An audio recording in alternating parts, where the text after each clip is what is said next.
Bonjour à tous, soyez les bienvenus dans votre 12-13 en centre Val-de-Loire. À la une ce mercredi, la protection des motards. Près de la moitié des accidents graves concernent les deux roues. Alors, un gendarme du Cher organise un stage de formation spécial gilet airbag, vous le verrez. Départ à la retraite non remplacé, baisse du prix de la viande, pression de la distribution, les éleveurs de bétail vif craignent pour leur avenir. Alors pour se changer les idées, certains ont décidé de se rendre dans une ferme expérimentale de Gelée-Bois dans l'Indre. Sur la route chaque année, 2 personnes tuées sur 10 sont des motards. Alors pour les protéger, un gendarme du département du Cher organise un stage de formation spécial gilet airbag. Plus de détails avec Jean-Philippe Elmerak-Mofsissi. Le stage pourrait s'intituler « En mai, motard, ton airbag tu mets ». Lassé de constater l'hécatombe annuelle des motards sur la route, cet adjudant-chef de gendarmerie a décidé d'agir. En l'espace de 20 ans, on a divisé le nombre de morts par 3 en voiture, alors qu'on a juste eu une baisse de 200 vies sur les motards. Pour lui, la solution, c'est l'utilisation de l'airbag. Pour l'instant, seulement 4 motards sur 100 l'utilisent. C'est souvent le prix qui freine les conducteurs. L'airbag est fourni avec un système de fixation qui vient se placer au niveau de la selle et du cadre. Et en cas de choc. Pour bien comprendre, voici une séquence réalisée par un cascadeur. En cas de chute, le dispositif se gonfle en moins d'1 seconde et toute la partie haute du corps est protégée par le casque et l'airbag. Contrairement à un blouson classique de moto où on est protégé au niveau coude, épaule, et un petit peu au niveau de la dorsale, en fait, cervicale. Là, le gilet airbag, on protège tout ce qui est cœur, poumon, foie, tous les organes vitaux. Pour faire chuter la mortalité, depuis 5 ans, Michael, le gendarme, organise un rendez-vous unique en France. Pendant 2 jours, remise en selle, exercice de plateau lent et rapide pour corriger les mauvaises habitudes des pilotes. Là, il est déjà parti là-bas, aller chercher sa porte. L'anticipation du regard permet en fait des courbes fluides et permet en fait de bien passer là où il faut. Et en fait, la moto, elle se déplace avec du retard sur le regard en fait qui a été posé en amont. Ensuite, une balade de 180 km, un bon repas au restaurant et un gilet airbag. Le tout pour moins de 190 €. Une bonne affaire. L'airbag seul en coûte déjà 400. On met bien de l'argent dans un beau casque ou un beau blouson, pourquoi pas dans un beau gilet airbag qui nous protège bien. Cette année, en mai, il y aura 500 places, 2 fois plus que l'année dernière. Michael espère qu'en voyant de plus en plus d'airbags sur les routes, les motards vont s'équiper et ainsi faire baisser du même coup le prix des gilets et le taux de mortalité en 2 roues. Départ à la retraite non remplacé, baisse du prix de la viande, pression de la distribution. Les éleveurs de bétail vif craignent pour leur avenir. Alors, pour se changer les idées, certains ont décidé de se rendre à la ferme expérimentale des Bordes, dans l'Inde, pour se refaire un mental d'acier. Théophile Mbaka et Stéphane Daune. C'est désormais un rituel, presque un pèlerinage. La ferme des Bordes dans l'Indre déplace des spécialistes du monde agricole venus de France et de Navarre. Ce qu'ils trouvent ici, une source d'enseignement, d'enrichissement et d'inspiration. Qu'est-ce qui vous a impressionné ? Moi, la surface des bâtiments ici et la façon que c'est traité, les animaux sont bien traités. Je vois encore une fois l'entretien des animaux avec le système de cure étable, si on peut appeler ça comme ça, évacuation de fumier. Donc ça c'est important et il y a aussi la lumière. Dans le bâtiment, il y a de la lumière. Et ça c'est important aussi pour les animaux. Il faut dire qu'il y a de quoi être étourdi. Prenez ce bâtiment d'engraissement à plus d'1 million € avec ses 200 broutards. Et ce robot qui découpe des bottes de paille et de foin, les pèse, les distribue. Que dire de la pailleuse suspendue à la charpente ? Face à la baisse du nombre d'éleveurs, la profession s'automatise et se réorganise. On va faire une montée en gamme, on va mettre les viandes de label en avant et on pense que le consommateur va avoir une viande meilleure et ira plus vite, ira plus pour l'acheter. Mais ça, c'est pas si simple que ça à se faire, ça s'appelle le plan filière. Et ce plan filière va se développer dans les 2 ans à venir à peu près. Le monde agricole a traversé une série de crises sévères. Il a plié, mais n'a pas rompu. Il reste combatif. Regardez ce qui se passe dans le cœur de Brenne, dans l'Indre. Aujourd'hui, il y a une déprise agricole, mauvais potentiel, prix des terres qui partent à destination loisirs. Les agriculteurs ne peuvent plus acheter ces terres-là. Aujourd'hui, c'est de la déprise. Aujourd'hui, c'est de la friche. Et bien, la Brenne, qui était un paysage très ouvert, est en train de devenir un paysage bouché. Donc, il faut qu'on maintienne l'agriculture, il faut maintenir l'élevage. La ferme expérimentale des Bordes est une préfiguration de l'agriculture de demain qui se prépare déjà aujourd'hui. Faites la fête à présent à Saint-Maur, à côté de Châteauroux. Ce festival destiné aux personnes en situation de handicap fête son 3e anniversaire. Catherine Lacroix et Philippe Roy se sont mêlés aux 250 participants. C'est au Château des Planches, regardez. Ambiance survoltée pour l'ouverture du 3e Festival des Capables. Après la photo de famille, tous les stagiaires sont pressés de pratiquer les activités proposées. Il y en a pour tous les goûts, mais sans conteste, c'est cet atelier qui attire. Ici, on prépare le spectacle du soir. Tout à l'heure, à 14h, la feuille était blanche et ce soir, il faut 1 heure de spectacle. Donc on recrute, on fait un casting, on observe les gens, on regarde ce qu'ils sont capables de faire, on pose des questions et là, on les met en scène en quelques secondes. Et ce soir, ils seront sur scène pour un vrai spectacle devant un public. Ils se souviendront de ce qu'ils doivent faire ? Oui, parce qu'ils sont très performants, ils ont beaucoup de mémoire, ils sont très attentifs et je dirais qu'ils sont très perfectionnistes. Pour cette 3e édition, les bénévoles, au nombre de 80, ont préparé la salle et les ateliers et assureront le service des repas. Une lourde logistique qui ne leur fait pas peur, d'autant que les volontaires sont nombreux. On a un petit groupe qui est là depuis le début de l'association, mais on a d'autres bénévoles qui sont venus nous rejoindre cette année. Même la semaine dernière, des gens qui m'ont appelé en me disant on veut être bénévole, est-ce que vous avez besoin ? Avec 250 participants, le festival commence à trouver un équilibre que l'association Capable entend bien préserver. On voudrait quand même rester dans un nombre de façons raisonnables pour qu'on reste, que ça soit accessible à tous et qu'on puisse être en relation les uns avec les autres. Je pense que c'est un des points forts du festival. Voilà, il y a une vraie relation entre les bénévoles, les partenaires et les festivaliers. Les spectacles du soir sont ouverts à tous les publics, afin que deux mondes, parfois éloignés, se donnent une chance de se rencontrer. Comme tous les jours jusqu'à vendredi, notre nouvelle série Scènes de crime revient sur les grandes affaires criminelles du centre Val-de-Loire. Ce midi, retour sur celle de la petite martyre de l'autoroute A10. Elle avait été retrouvée morte dans le Loir-et-Cher dans les années 80, l'une des plus grandes énigmes judiciaires françaises. Ici repose un ange, une histoire racontée par Rebecca Benbourek avec Pierre-Dominique Lepé et Céline Girardot.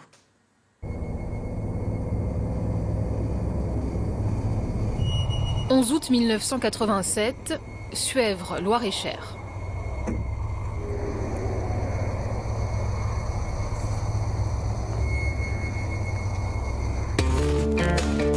Mise en examen le laboratoire CAR de Bordeaux après 5 heures de larmes aussi lorsque ses filles racontent comment leur père Bordeaux a donné un regard à la confirmé 4 ans plus tard.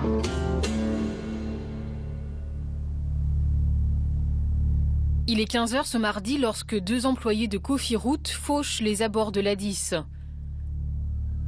Arrivés au point kilométrique 135 dans le sens Paris-Province, ils aperçoivent un paquet enroulé dans une couverture. Je me suis approché, c'est là que j'ai vu la tête de l'enfant et les pieds dépassés. J'ai fait le tour et j'ai aperçu l'horreur, quoi. Des hématomes partout, des coupures, des bleus, les yeux au beurre noir, sale état. Ouais. L'autopsie de l'enfant révélera bien pire. Des traces de brûlures, de morsures humaines. La petite fille âgée de 3 à 4 ans a vécu le martyre. Les enquêteurs vont reconstituer son visage à l'aide de la technologie de l'époque. Un visage de type méditerranéen, mais pas la moindre piste quant à son identité.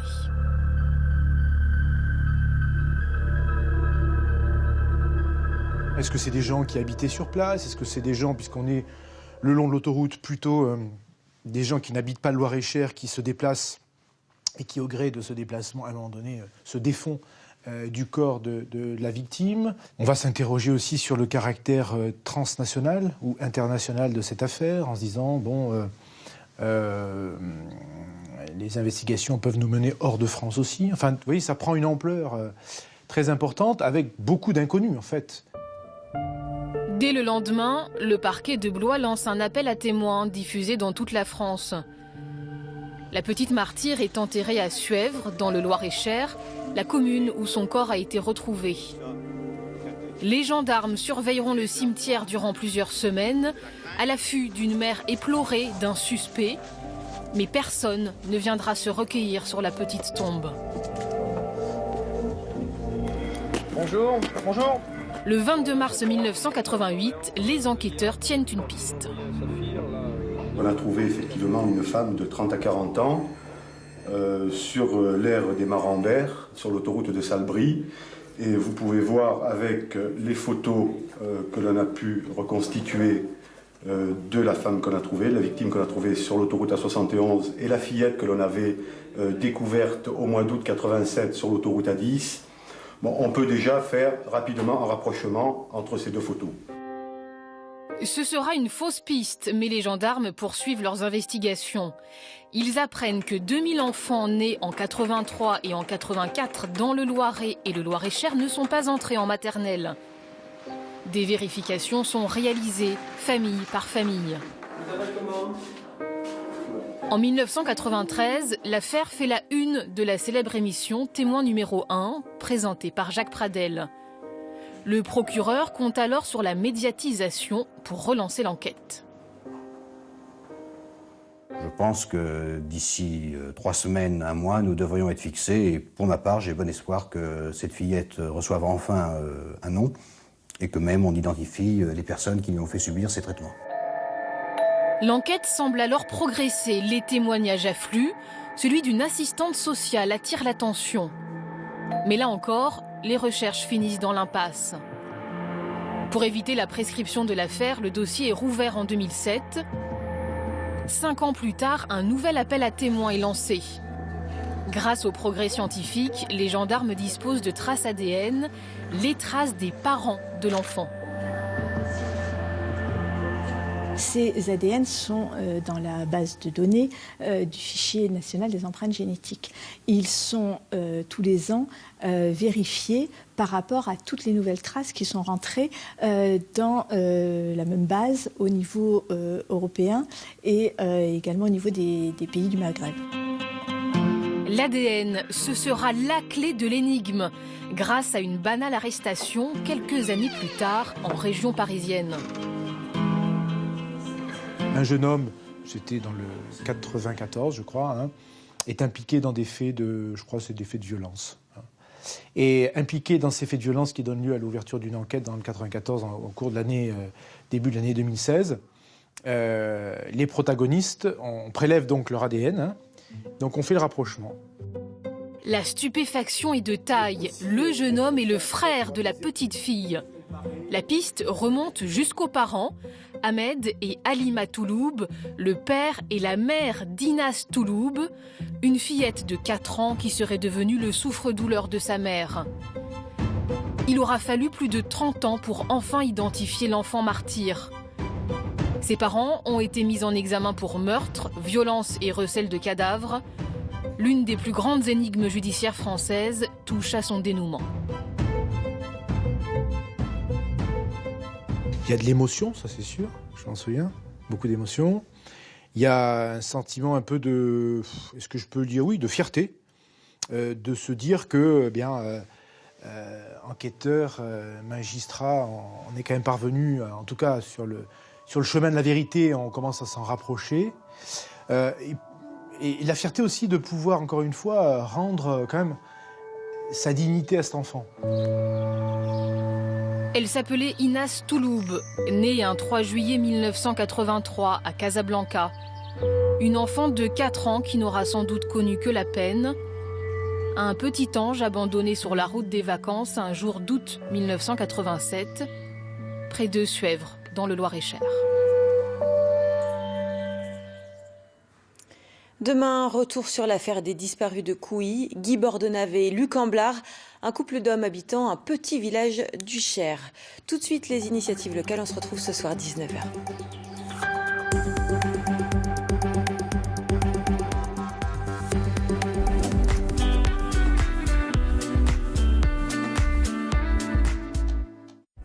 Ils écoutent le monde sous-marin. Pour ouvrir cette édition, embarquement au Cap d'Agde avec ces chercheurs qui placent des micros dans les profondeurs marines. Ils mettent ainsi en évidence la pollution sonore des océans. La preuve par l'image, ou plutôt par le son. L'équipage du catamaran Terre Marine souhaite démontrer à ses passagers du jour que le monde du silence est une fiction. Pour cela, pas besoin d'une longue navigation, le bateau se dirige sur le roc du Brescou, à quelques encablures du littoral. C'est une zone où on a des chances de pouvoir faire des écoutes parce qu'il y a beaucoup de vie, quoi. Arrivé au-dessus de la zone, cette scientifique déploie l'équipement de mesure. Il s'agit d'un hydrophone. Avec son association, ils en ont déployé dans toute la Méditerranée, comme ici sur ces images, pour mesurer le bruit sous l'eau des habitants, mais aussi de leurs invités. L'idée, c'est d'aller essayer d'enregistrer tout type de sons, donc des sons de dauphins, des sons de poissons, des sons de crabes, de crevettes. Les crevettes, ça fait du bruit. Les crevettes font du bruit, les crabes font du bruit, les oursins font du bruit quand ils mangent. Il y a plein d'animaux qui font du bruit. Et après, il y a l'homme qui fait du bruit aussi dans la mer et qui potentiellement peut avoir un impact sur ces animaux, notamment sur leur communication. C'est bien là que réside l'intérêt de ces mesures. Depuis une trentaine d'années, les recherches démontrent qu'il existe une véritable pollution sonore sous les mers. Le trafic de commerce, la plaisance, mais aussi toutes les activités industrielles offshore provoquent de graves perturbations de l'environnement. Direct, certains poissons ou cétacés peuvent avoir les tympans déchirés par des travaux par exemple. Ou indirect, le vacarme peut désorienter certaines espèces. Vous pouvez avoir des dérangements comportementaux avec des réactions de panique, alors qui peuvent amener les animaux à s'éloigner, ce qui n'est pas forcément grave. Mais pour des cétacés grands plongeurs, par exemple, ça peut déclencher des accidents de plongée avec des décompressions qui peuvent ces décompressions peuvent impliquer la mort des individus. Si les chercheurs s'accordent tous sur les conséquences de la pollution sonore sur la faune, pour l'instant, il n'existe pas ou peu de réglementation pour limiter le bruit des activités humaines en mer.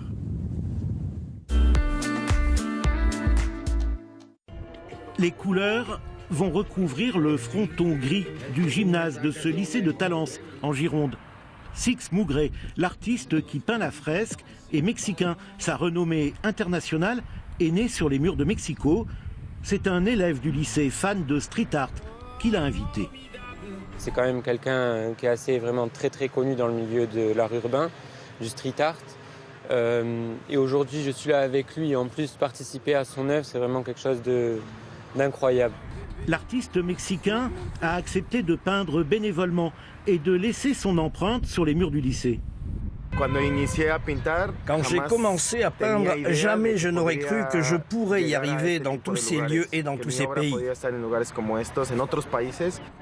Ces couleurs, qui symbolisent la construction du savoir, vont faire entrer le lycée dans les catalogues d'art.